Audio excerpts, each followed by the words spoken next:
Mon nom est François Dubois et je suis missionnaire depuis 23 ans dans les régions les plus reculées du Brésil. J'ai grandi à Lyon, dans une famille catholique traditionnelle, mais rien dans ma formation au séminaire ne m'avait préparé à ce que j'allais vivre dans le Pantanal. Frères et sœurs, je veux vous raconter aujourd'hui un témoignage qui a transformé non seulement ma vie, mais celle de centaines de personnes qui l'ont entendu. Ce que je vais partager avec vous n'est pas une fiction ni une exagération pieuse, mais la pure vérité de ce que mes yeux ont vu et mes mains ont touché. Cela faisait déjà 15 ans que je travaillais avec les communautés riveraines de l'Amazonie quand j'ai reçu un appel qui allait changer le cours de mon ministère. C'était un mardi matin de mars. La saison des pluies touchait à sa fin, et je me trouvais dans ma petite mission de mano quand le téléphone a sonné. La voix à l'autre bout était celle de Père Miguel Santana, un vieux missionnaire espagnol que je connaissais de réputation, mais que je n'avais jamais rencontré personnellement. « Père François », m'a-t-il dit d'une voix tremblante d'émotion, « j'ai besoin de vous. Quelque chose d'extraordinaire se prépare dans le Pantanal, près de Corumba. La Sainte Vierge m'est apparue en rêve 3 nuits consécutives, et elle m'a donné votre nom. Elle m'a dit que vous seriez l'instrument de sa miséricorde dans cette région. » Ces paroles m'ont glacé le sang, mes frères, parce que moi aussi, j'avais fait des rêves étranges ces dernières semaines. Des rêves où je voyais une femme vêtue de blanc qui me tendait la main au-dessus d'eaux turbulentes. Père Miguel m'a expliqué que dans une région isolée du Pantanal, près de la frontière bolivienne, vivait une communauté de pêcheurs qui n'avaient jamais reçu la visite d'un prêtre. Ils m'ont envoyé un message par radio, m'a-t-il dit. Ils disent que des choses étranges se passent là-bas, des guérisons inexplicables, des apparitions de lumière, et surtout ils parlent d'un grand serpent qui protège la région comme un gardien divin. Quand j'ai entendu cela, mon cœur s'est mis à battre si fort que j'ai cru qu'il allait sortir de ma poitrine. Je savais, avec cette certitude que seul l'Esprit Saint peut donner, que je devais y aller.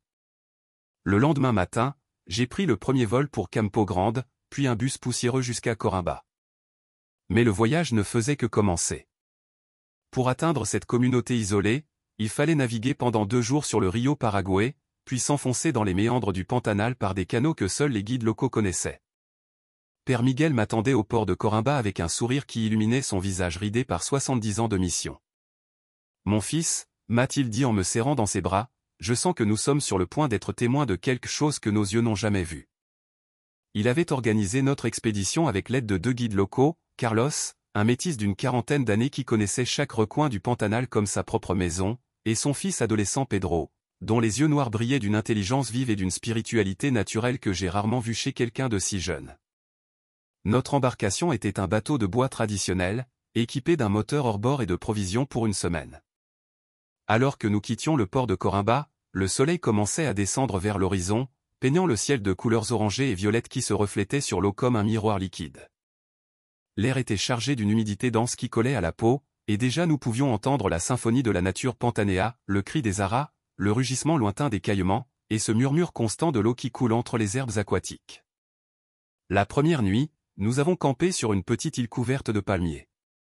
Pendant que Carlos préparait le dîner sur un feu de bois, Pedro m'a approché avec cette timidité respectueuse que j'ai souvent observée chez les jeunes de cette région. « Père François », m'a-t-il dit dans son espagnol mélangé de portugais, « mon grand-père m'a raconté des histoires sur cette région où nous nous dirigeons. Il dit qu'elle est gardée par l'esprit d'une grande dame blanche qui protège ceux qui ont le cœur pur. » Ces paroles ont résonné en moi comme un écho prophétique. Cette nuit-là, allongé dans mon hamac sous un ciel étoilé comme je n'en avais jamais vu, j'ai prié le rosaire avec une ferveur particulière. À chaque Ave Maria, j'avais l'impression que la Vierge Marie elle-même était près de moi, préparant mon cœur pour ce qui m'attendait. Vers 3 heures du matin, j'ai été réveillé par un rêve si vivide qu'il m'a fallu plusieurs minutes pour réaliser que je ne rêvais plus. Dans ce rêve, je me trouvais au bord d'une lagune d'eau cristalline, entourée d'une végétation luxuriante. Au centre de cette lagune, il y avait un île rocheux sur lequel se dressait une petite grotte naturelle. Et là, dans cette grotte, brillait une lumière douce et blanche qui pulsait comme un cœur vivant. Mais ce qui m'a le plus marqué, c'est que dans l'eau autour de l'île, je voyais l'ombre d'un serpent énorme qui semblait monter la garde, non pas comme une menace, mais comme un protecteur. Quand je me suis réveillé, Père Miguel était déjà debout en train de prier son bréviaire. « Vous aussi, vous avez fait ce rêve », m'a-t-il dit sans même me regarder. Ce n'était pas une question, mais une affirmation. La grotte, la lumière, le serpent gardien, a-t-il continué. Frère François, nous nous approchons de quelque chose de sacré, quelque chose que Dieu a préparé depuis le commencement des temps. Le deuxième jour de navigation a été encore plus intense. Nous avons quitté le cours principal du Rio Paraguay pour nous engager dans un labyrinthe de canaux étroits bordés de végétation si dense qu'elle formait un tunnel vert au-dessus de nos têtes. L'eau ici était plus sombre, presque noire, et l'atmosphère était chargée d'une solennité que nous ressentions tous. Carlos, habituellement bavard, était devenu silencieux, concentré sur sa navigation avec une attention qui révélait son respect pour ces eaux sacrées. Vers midi, nous avons commencé à entendre des voix humaines portées par le vent. Pedro s'est dressé à l'avant du bateau, tendant l'oreille comme un animal aux aguets. « Ce sont des chants » a-t-il murmuré, « des chants de louange. » Et effectivement, plus nous avancions, plus nous pouvions distinguer des voix qui s'élevaient dans ce qui semblait être des cantiques de gratitude et d'adoration. Ces voix venaient de partout et de nulle part à la fois, comme si la nature elle-même participait à cette louange collective. C'est alors que nous avons aperçu les premiers signes de la communauté, de la fumée qui s'élevait au-dessus des arbres, puis des filets de pêche séchant au soleil sur des pieux de bois, et enfin les premières habitations construites sur pilotis pour résister aux crues saisonnières. Mais ce qui nous a le plus frappé, c'est l'attitude des habitants qui nous ont accueillis. Dès que notre bateau a été aperçu, des cris de joie ont retenti côté. Hommes, femmes et enfants ont couru vers la rive, non pas avec la curiosité méfiante qu'on observe habituellement dans les communautés isolées, mais avec une joie expansive, comme s'ils nous attendaient depuis longtemps. Une femme âgée aux cheveux blancs s'est avancée vers nous, les bras ouverts. « Bienvenido, Padre Sagrado », nous a-t-elle dit d'une voix tremblante d'émotion. La Segora de Blanco nous a dit que vous viendriez aujourd'hui. Cette femme, qui s'appelait Esperanza, est devenue notre guide spirituel dans cette communauté extraordinaire. Pendant que nous déchargions nos affaires, elle nous a raconté ce qui se passait depuis plusieurs semaines dans leur région. Tout a commencé il y a un mois, nous a-t-elle expliqué. Ma petite fille de 7 ans, Maria José, est revenue de la pêche avec son père en racontant qu'elle avait vu une dame très belle vêtue d'un manteau bleu et blanc qui lui avait parlé près de la Laguna Sagrada. La Laguna Sagrada, nous a expliqué Esperanza, était un lieu que leur communauté considérait comme sacré depuis des générations. Selon leur tradition transmise oralement, c'était là que leurs ancêtres avaient eu leur première vision spirituelle quand ils s'étaient installés dans cette région il y a plus de 100 ans. Mais jamais personne n'osait s'approcher trop près, a continué Esperanza, parce que cette lagune est gardée par Yakumama, la mère des eaux, un grand serpent qui protège les trésors sacrés. Mes frères et sœurs, je dois vous avouer qu'en entendant ces récits, mon cœur rationnel de prêtre formé en Europe avait tendance à chercher des explications naturelles. Mais l'Esprit Saint me parlait avec une force que je ne pouvais ignorer, me rappelant que Dieu utilise souvent les éléments de la création pour manifester sa gloire. N'est-ce pas lui qui a parlé à Moïse à travers un buisson ardent et qui a guidé les Hébreux avec une colonne de nuée? Esperanza nous a menés vers le centre de la communauté où une cinquantaine de personnes s'étaient rassemblées sous un grand manguier centenaire. L'atmosphère était électrique, chargée d'une expectative spirituelle que je n'avais ressentie que dans les moments les plus intenses de ma vie de prière. Les visages qui nous entouraient rayonnent d'une paix et d'une joie qui contrastaient avec les difficultés matérielles évidentes de leur vie quotidienne. Un homme d'une cinquantaine d'années au regard profond et aux mains cailleuses de travailleur, s'est approché de nous. « Je suis Joachimi, le leader spirituel de notre communauté », nous a-t-il dit avec une dignité simple qui commandait le respect.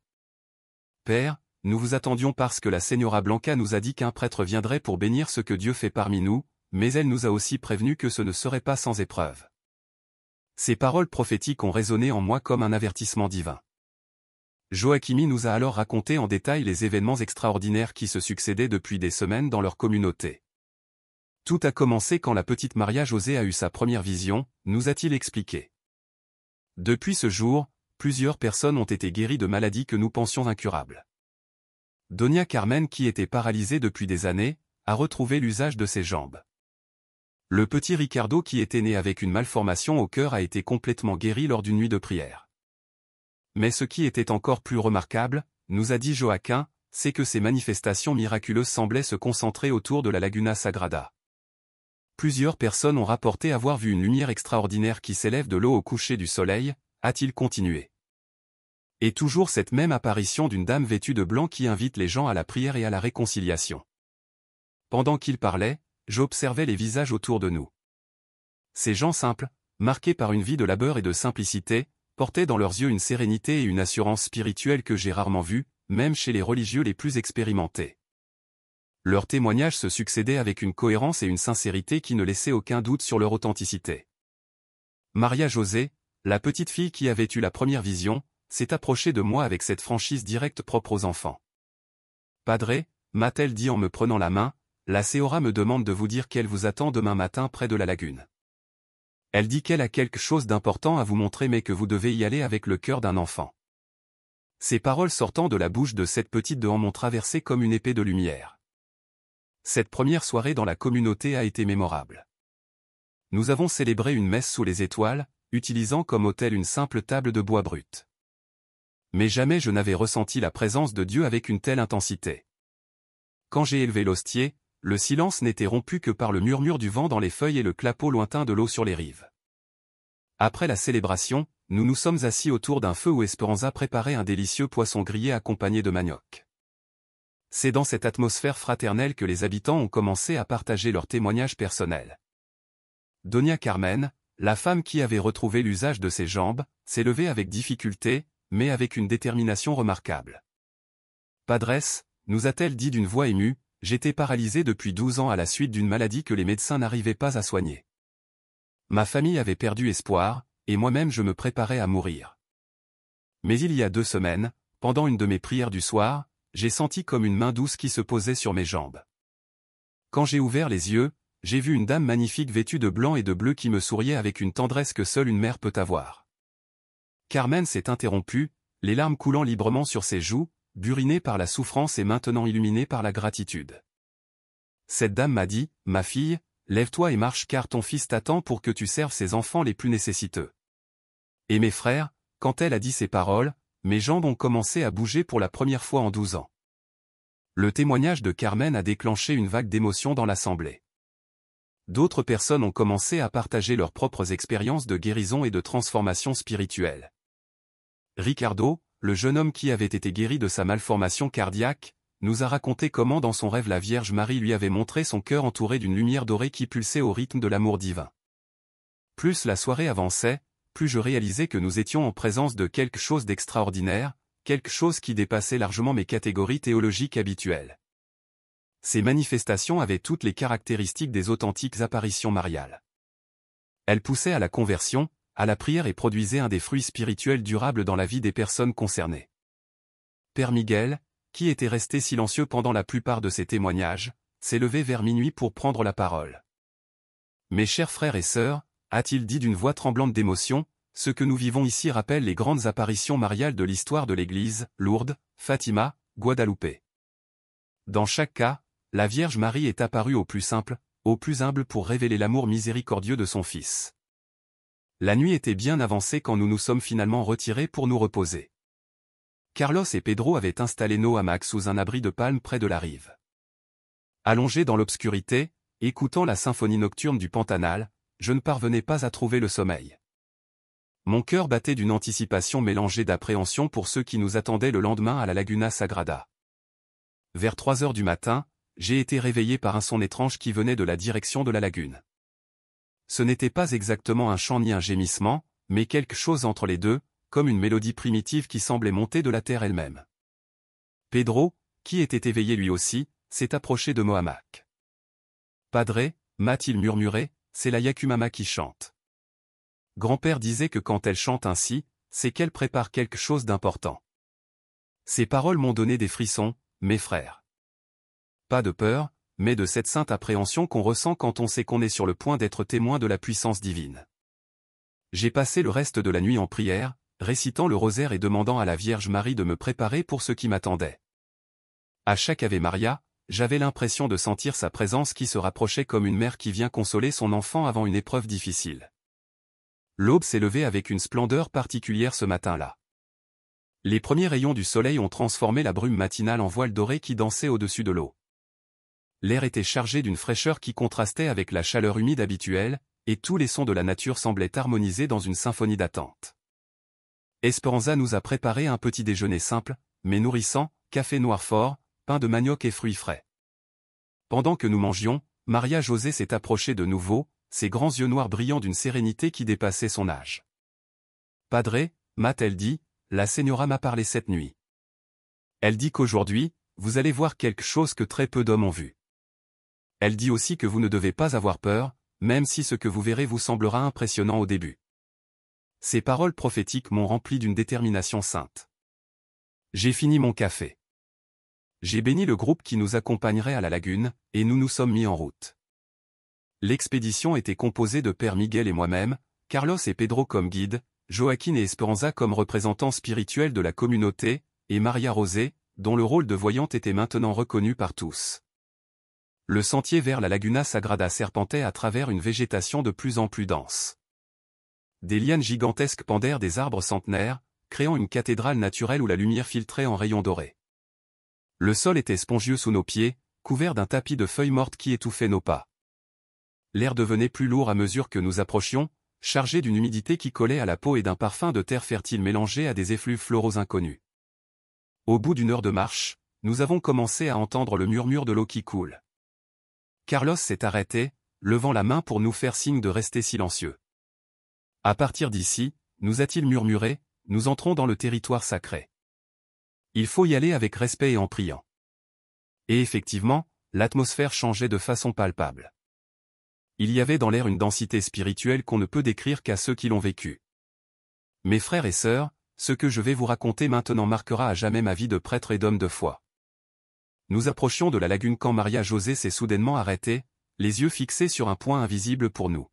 « Elle est cela » a-t-elle murmuré avec une révérence qui nous a tous saisis. La Señora Blanca nous attend.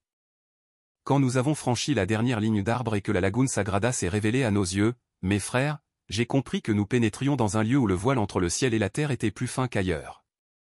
L'eau de la lagune était d'un bleu cristal ainsi pur qu'elle semblait faite de saphir liquide, reflétant parfaitement le ciel matinal. Au centre se dressait un petit rocheux, exactement comme dans mes rêves, surmonté d'une grotte naturelle d'où émanait une lumière douce mais perceptible même en plein jour. La superficie de l'eau était parfaitement immobile, comme un miroir de verre poli.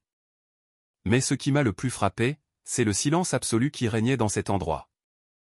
Même les oiseaux habituellement si bruyants du Pantanal semblaient respecter le caractère sacré de ce lieu. Seul le murmure presque imperceptible de quelques bulles d'air qui remontaient des profondeurs troublait cette paix surnaturelle. Maria José s'est avancée vers la rive avec cette assurance naturelle que seuls possèdent ceux qui marchent dans l'intimité divine. « Padre François » m'a-t-elle dit en me prenant la main, « la Señora dit que vous devez entrer dans l'eau.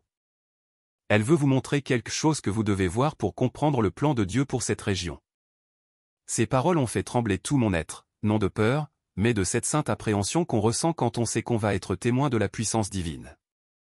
Père Miguel s'est approché de moi et a posé sa main sur mon épaule.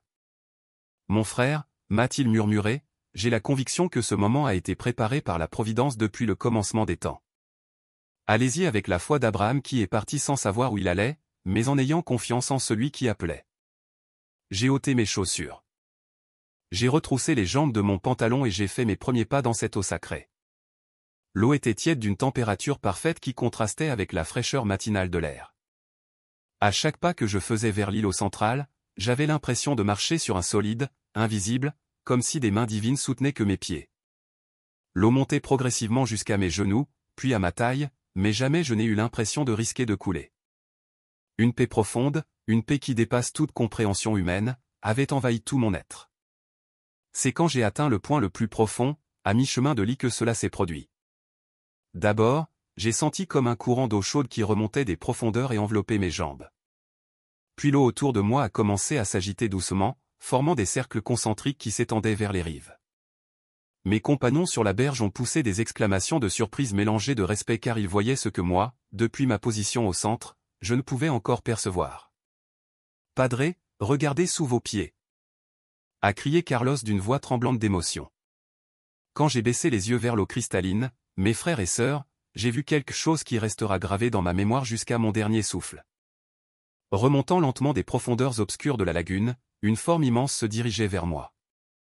Ce n'était pas l'approche agressive d'un prédateur, mais le mouvement majestueux et délibéré d'une créature qui venait à la rencontre de quelqu'un qu'elle attendait.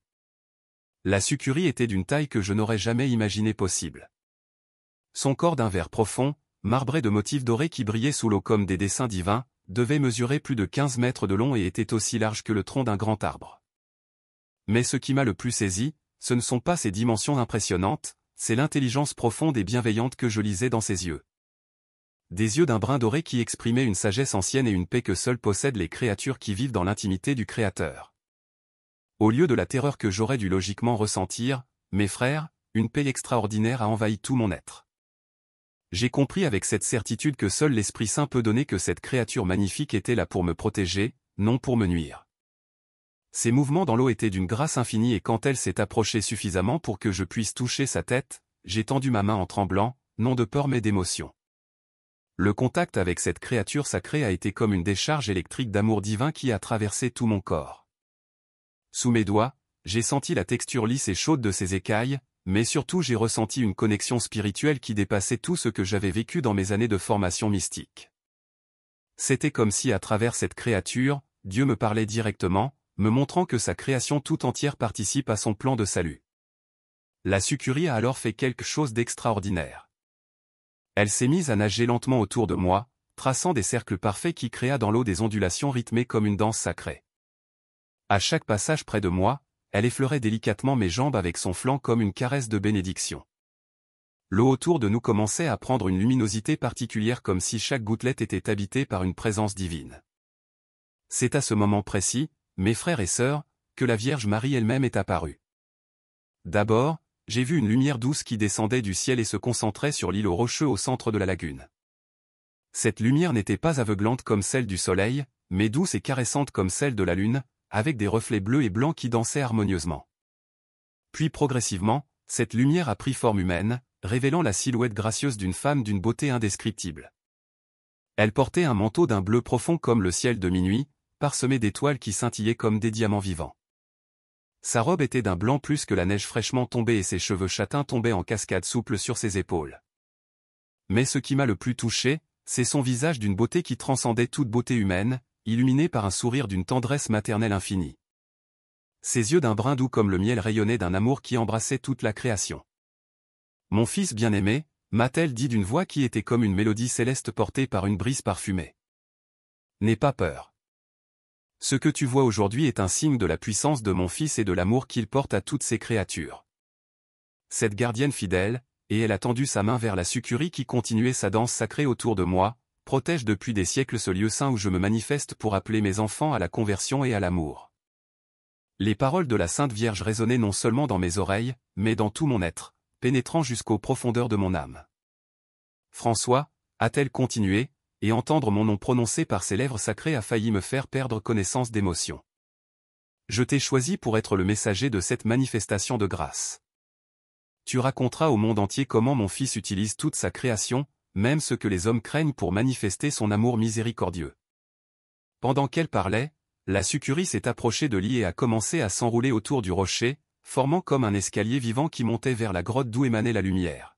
« Monte » m'a dit la Vierge avec un geste gracieux de sa main, et vois ce que mon Fils veut te révéler. Sans hésitation, j'ai posé mes pieds sur le dos de cette créature extraordinaire qui s'est immobilisée pour me servir d'escalier vers les hauteurs spirituelles. L'ascension sur le dos de la succurie a été l'expérience la plus surréaliste et la plus sacrée de ma vie.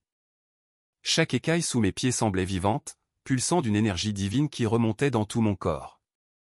Quand j'ai atteint l'entrée de la grotte, mes frères, ce que j'ai vu a dépassé toutes mes attentes et toute ma compréhension humaine. L'intérieur de la grotte était illuminé par une lumière qui semblait venir de partout et de nulle part à la fois. Les parois rocheuses brillaient comme si elles étaient incrustées de millions de diamants, créant un spectacle d'une beauté à couper le souffle. Mais ce qui m'a le plus impressionné, c'est ce que j'ai découvert au fond de cette cathédrale naturelle, une source d'eau pure qui jaillissait du rocher formant un petit bassin naturel d'où s'élevaient des vapeurs parfumées comme l'anse le plus fin. Cette source, m'a expliqué la Vierge Marie qui était maintenant près de moi dans la grotte, est une source de guérison que mon Fils offre à tous ceux qui viennent ici avec un cœur sincère et une foi véritable. L'eau qui jaillit de cette roche bénie porte en elle la puissance de guérison qui était dans les vêtements de Jésus. Quand la femme hémorragique le toucha. Ces paroles ont résonné en moi comme un tonnet de révélation. J'ai approché mes mains de cette source miraculeuse et j'ai bu quelques gorgées de cette eau extraordinaire. Le goût était indescriptible, plus pur que l'eau la plus pure, avec un arrière-goût de miel et de fleurs qui laissait dans la bouche une sensation de fraîcheur divine. Immédiatement, j'ai senti comme une énergie de vie qui se répandait dans tout mon corps, guérissant des fatigues et des douleurs que je ne savais même pas que je portais. Remplis tes récipients de cette eau bénite, m'a ordonné la Vierge, et donne-la à boire aux malades qui viennent chercher la guérison. Mais rappelle-toi toujours que ce n'est pas l'eau en elle-même qui guérit, mais la foi de ceux qui la reçoivent et la miséricorde infinie de mon Fils. J'ai sorti de mon sac les petites bouteilles que j'avais apportées pour bénir l'eau ordinaire et je les ai remplies de cette eau miraculeuse qui brillait d'un éclat particulier. Pendant que j'accomplissais cette tâche sacrée, la Vierge Marie m'a révélé des choses extraordinaires sur le plan de Dieu pour cette région du Pantanal. Mon fils, m'a-t-elle dit, ce lieu va devenir un centre de pèlerinage où viendront des gens de toutes les nations pour chercher la guérison de leur corps et de leur âme. Mais d'abord, il faut que les habitants de cette communauté soient transformés en témoins authentiques de l'amour divin. Elle m'a alors montré dans une vision prophétique ce qui allait se passer dans les jours suivants. J'ai vu des centaines de personnes qui venaient de toutes parts du Brésil et des pays voisins, attirés par les témoignages de guérisons extraordinaires. J'ai vu des malades qui retrouvaient pour la santé, des familles divisées qui se réconciliaient, des cœurs endurcis qui s'ouvraient à l'amour de Dieu. Mais j'ai aussi vu des défis et des oppositions qui testaient d'ôter la foi de tous ceux qui seraient impliqués dans cette œuvre divine. Tu vas rencontrer de la résistance, m'a prévenu la Sainte Vierge avec une expression de tendresse mélangée de fermeté. Il y a des forces spirituelles obscures qui ne veulent pas que cette lumière brille dans le monde. Mais n'aie pas peur, car celui qui est en vous est plus fort que celui qui est dans le monde. Ma gardienne fidèle, et elle a regardé vers la succurie qui continuait sa veille vigilante, protégera ce lieu saint contre toute profanation. Ces paroles prophétiques ont éveillé en moi une détermination sainte. J'ai compris que j'étais appelé non seulement à être témoin de ces merveilles, mais aussi à être un instrument actif dans le plan de Dieu pour cette région. Que dois-je faire, Mère très sainte? Ai-je demandé avec l'humilité d'un enfant qui cherche les conseils de sa mère. Retourne vers tes frères qui t'attendent, m'a-t-elle répondu, et raconte-leur ce que tu as vu et entendu. Organise une procession de louanges autour de cette lagune sacrée et tu verras ma gardienne bénir tous ceux qui participent avec un cœur sincère. Puis établis ici un petit sanctuaire où les pèlerins pourront venir prier et recevoir les grâces que mon Fils veut leur accorder. Avant de prendre congé, la Vierge Marie m'a donné une dernière instruction qui allait changer ma compréhension de la mission. François, mon fils bien-aimé, rappelle-toi que toute la création participe au plan de salut de Dieu. Cette succurie que les hommes craignent par ignorance est en réalité un instrument de la providence divine. Apprends aux gens à voir la main de Dieu, même dans ce qui leur semble impressionnant ou incompréhensible. Avec ces paroles, elle a commencé à s'élever doucement vers le ciel, son image devenant progressivement plus lumineuse jusqu'à se fondre dans la clarté dorée du soleil matinal. Mais avant de disparaître complètement, elle a fait un geste de bénédiction qui a envoyé des rayons de lumière dorée sur toute la lagune, transformant l'eau en un miroir scintillant qui reflétait la gloire divine. La descente de la grotte sur le dos de la succurie a été encore plus extraordinaire que la montée.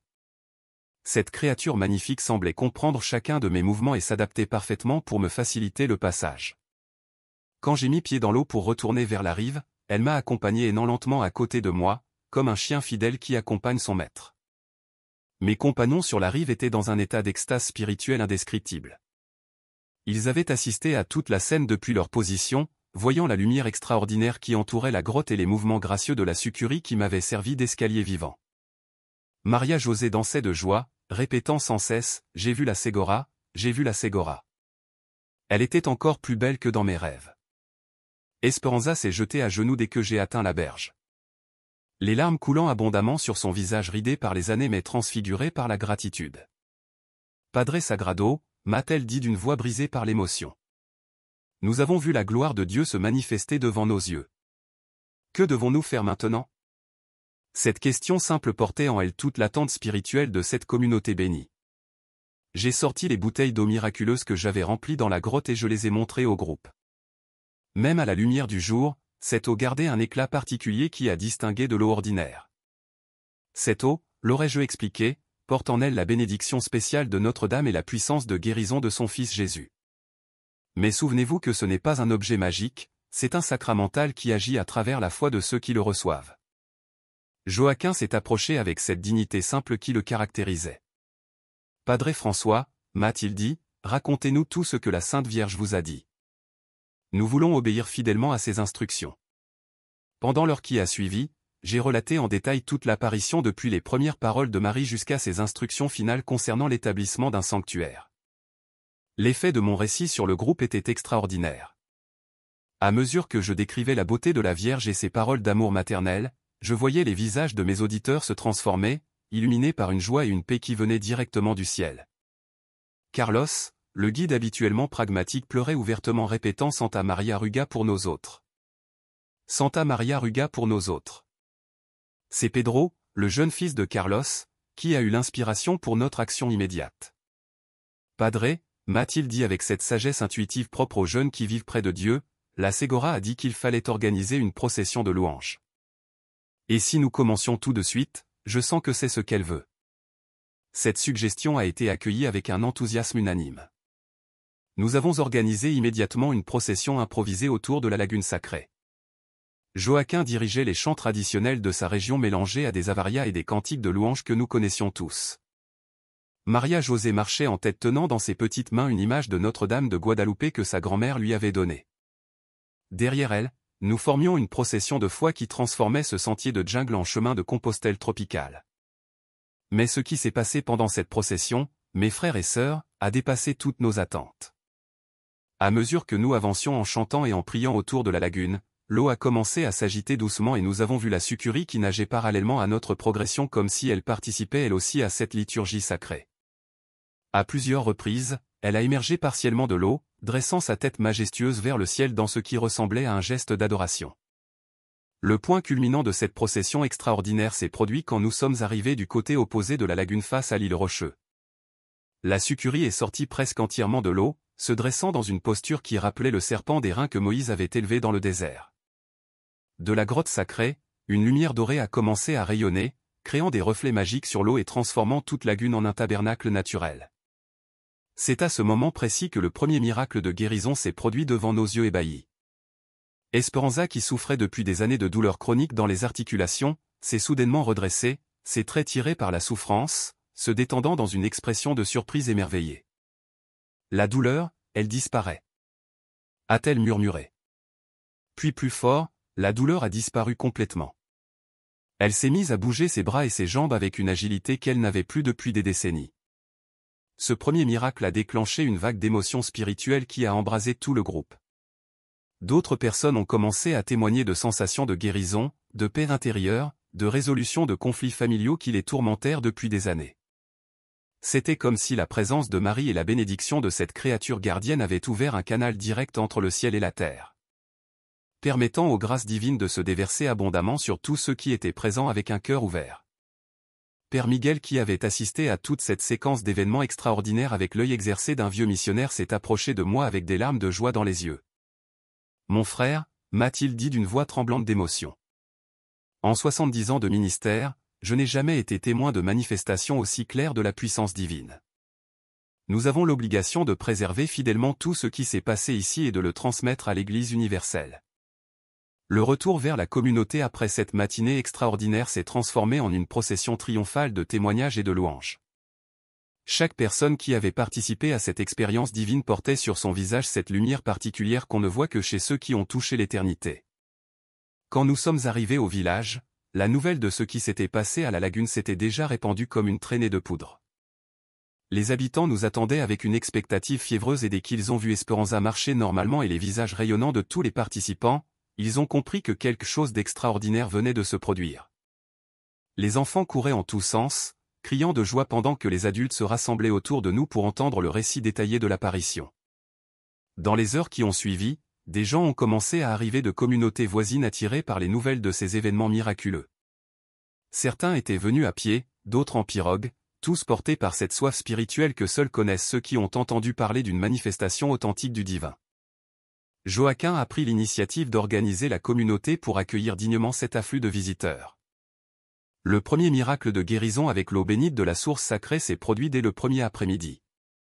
Une femme d'une quarantaine d'années appelée Isabelle était arrivée d'une communauté voisine en portant son fils de 12 ans, Ricardo, qui souffrait d'une paralysie partielle depuis sa naissance. Quand elle a entendu parler de l'eau miraculeuse, elle s'est approchée de moi avec cette foi désespérée des mères qui feraient n'importe quoi pour guérir leur enfant. Padre, m'a-t-elle dit en serrant son fils contre sa poitrine. J'ai entendu dire que la Virgencita vous a donné une eau qui guérit. Mon Ricardo n'a jamais pu marcher normalement et les médecins disent qu'il n'y a rien à faire. Mais je crois que Notre-Dame peut faire ce que les hommes ne peuvent pas faire. La foi simple et directe de cette mère m'a profondément touché et j'ai senti l'Esprit Saint me pousser à agir avec confiance. J'ai sorti une des bouteilles d'eau bénite de la source sacrée. J'ai prié intensément avant de la donner à boire à Ricardo. L'enfant avec cette docilité confiante propre au petit a bu quelques gorgées de cette eau extraordinaire sans poser de questions. Puis nous avons tous prié ensemble formant un cercle de foi autour de cette famille qui portait sa souffrance avec tant de dignité. Ce qui s'est passé ensuite, mes frères et sœurs, restera gravé dans ma mémoire comme une des manifestations les plus évidentes de la puissance divine que j'ai jamais vue. Quelques minutes après avoir bu l'eau bénite, Ricardo a commencé à remuer ses jambes avec une vigueur qu'il n'avait jamais eue. Ses yeux se sont illuminés d'une surprise émerveillée et il a murmuré « Maman, je sens mes jambes. Je sens mes jambes comme jamais avant. » Doucement, encouragé par sa mère et soutenu par nous tous, Ricardo s'est levé de sa chaise improvisée. D'abord chancelant, puis avec une assurance croissante, il a fait ses premiers pas véritablement normaux de sa vie. Sa mère a éclaté en sanglots de joie, s'agenouillant immédiatement pour remercier la Vierge Marie de cette grâce extraordinaire. Virgencita anta, répétait-elle entre ses larmes, gracia pour devolver l'algria a mi corazon de madre. Cette guérison miraculeuse a eu un effet électrisant sur toute la communauté rassemblée. Les témoins ont commencé à chanter spontanément des cantiques de louange et plusieurs personnes se sont mises à genoux comprenant qu'ils étaient en présence d'une manifestation authentique de la puissance divine. L'émotion était si intense que même Carlos et Pedro, pourtant habitués au mystère du Pantanal, pleuraient ouvertement de joie et de gratitude. Dans les jours qui ont suivi, des gens sont venus de partout, attirés par les témoignages qui se répandaient comme des ondulations dans l'eau tranquille. Ils arrivent en pirogue, à pied, à d'âne. Certains ayant parcouru des centaines de kilomètres pour avoir la chance de boire l'eau miraculeuse et de prier près de la Laguna Sagrada. Une des guérisons les plus spectaculaires s'est produite une semaine plus tard quand est arrivée une famille entière venue de Bolivie. Ils amenaient leur grand-père Don Aurelio, un homme de 80 ans qui avait perdu la vue depuis plus de 10 ans à cause d'une maladie dégénérative que les médecins n'arrivaient pas à traiter.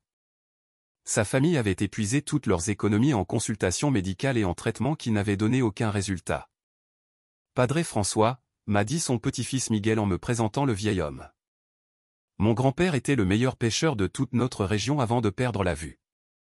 Quand nous avons entendu parler de la Virgencita qui apparaît ici et de l'eau qui guérit, nous avons vendu notre dernière vache pour faire le voyage.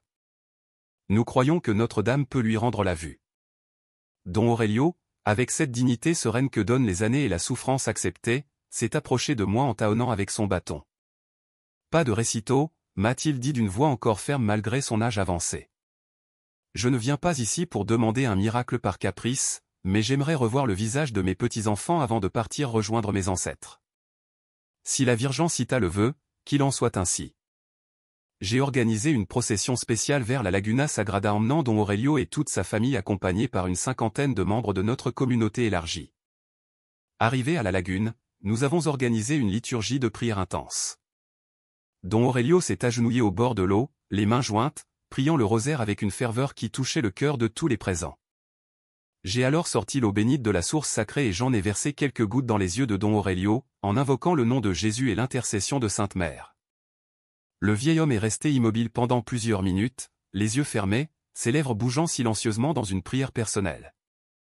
Tout autour de nous, l'assemblée retenait son souffle, sentant qu'un moment décisif était en train de se jouer. Soudain, Don Aurelio a ouvert les yeux et a poussé un cri de surprise mélangé de joie. « Volos! Volos !» s'est-il exclamé en portant ses mains tremblantes à son visage.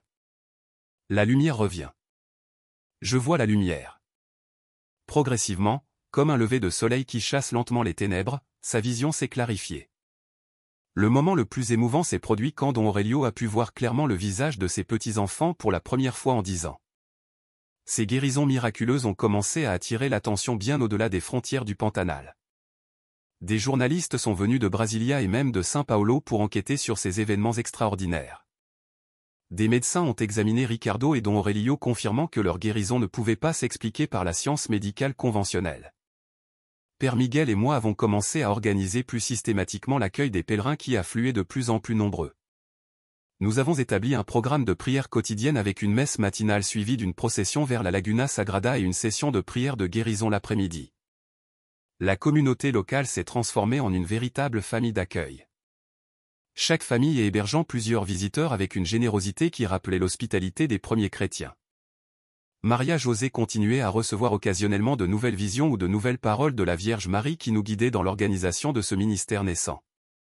La Seora me dit, nous rapportait-elle avec cette simplicité directe des enfants, qu'il faut construire une petite chapelle près de la lagune où les gens pourront venir prier même quand il pleut. Cette suggestion divine nous a mobilisés dans un projet communautaire extraordinaire. Tous les hommes valides de la région se sont unis pour construire, avec les matériaux locaux, une chapelle rustique mais belle sur une petite élévation qui dominait la Laguna Sagrada. La construction de cette chapelle a été accompagnée de manifestations spirituelles continuelles. L'inauguration de la chapelle a été célébrée avec une solennité extraordinaire. Nous avions invité l'évêque de Corimba, Monseigneur Antonio Carvalho, qui était venu enquêter officiellement sur ces événements spirituels. C'était un homme sage et prudent, habitué à examiner avec rigueur toutes les prétendues manifestations surnaturelles, mais qui gardait un cœur ouvert aux authentiques interventions divines. Quand Monseigneur Carvalho a entendu les témoignages directs des personnes guéries et qu'il a visité la Laguna Sagrada, son septèque initial s'est transformé en émerveillement respectueux. Le moment le plus extraordinaire de sa visite s'est produit quand la succurie gardienne est apparue pendant qu'il célébrait la première messe dans la nouvelle chapelle. Au moment de l'élévation de l'hostier, la magnifique a émergé de l'eau et s'est dressée vers le ciel dans une posture d'adoration si évidente que même les plus sceptiques ne pouvaient nier la dimension spirituelle de son comportement. Monseigneur Carvalho a officiellement reconnu la Laguna Sagrada comme lieu de pèlerinage diocésain et a autorisé la vénération publique de l'image de Notre-Dame du Pantanal comme l'avaient baptisé les habitants locaux. Mais mes frères et sœurs, ce que je veux vous dire en conclusion, c'est que le miracle le plus grand n'était pas les guérisons physiques, aussi extraordinaires soient-elles. Le vrai miracle était la transformation des cœurs qui se produisait chez tous ceux qui venaient en contact avec cette manifestation de l'amour divin. Pedro, le fils de Carlos, a décidé d'entrer au séminaire après avoir été témoin de toutes ces merveilles. Maria José, maintenant âgée de 15 ans, continue à recevoir occasionnellement des visions de la Vierge Marie qui nous guide dans le développement de ce ministère. La succurie gardienne continue sa veille fidèle autour de la Laguna Sagrada et les pèlerins qui viennent maintenant du monde entier racontent tous avoir ressenti sa présence bienveillante. Frères et sœurs qui m'écoutez aujourd'hui, je veux vous poser une question qui transformera votre vie si vous la prenez au sérieux. Êtes-vous prêt à laisser Dieu utiliser même ce qui vous semble impossible pour manifester sa gloire dans votre existence? Cette succurie que nous craignons est devenue l'instrument de bénédictions innombrables. Quelles sont les difficultés dans votre vie que Dieu veut transformer en source de grâce? L'eau miraculeuse de la Laguna Sagrada continue de couler abondamment, offrant guérison et espoir à tous ceux qui viennent la chercher avec foi. Mais souvenez-vous que la vraie source de toute guérison, c'est l'amour miséricordieux de Jésus qui se manifeste à travers l'intercession de sa mère bien-aimée.